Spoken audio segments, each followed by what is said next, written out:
Окей, до този момент съм карал вече 6 часа в Андите на черен път и съм малко уморен. Не знам, защо бързах толкова много. Може би, защото някои ми казаха, че път е 18 часа, ако си спомняте други 12 часа. И аз реших поне да съм малко напред във времето, но не е добре толкова дълго да карам по черен път, по завой след завой след завой. Но ето пак съм горе, почти на върха. Веднъж бях на върха, слязах долу в ниското, сега пътя пак ме качи горе. И съм близко до града, който искам да посета. Не знам колко близко, но може би на 10-15 км. Тук намерих най-интересното една малка църквичка. Ето я, отгоре на върха на планината. Това е първата църква, дето виждам. Чайме как се казва.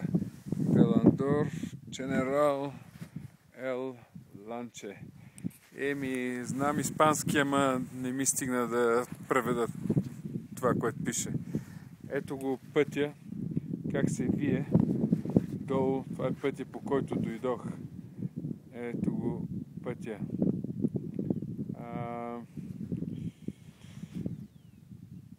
И после от другата страна на планината слязах оттам. Значи бях ето там горе, по тия планини.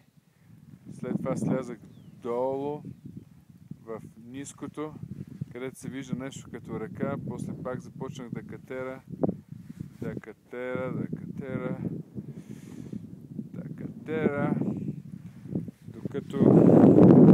докато се изкачих тука.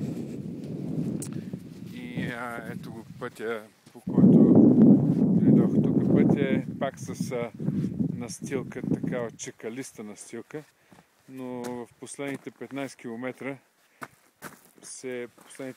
км е такъв пътя, се кара доста по-бързо.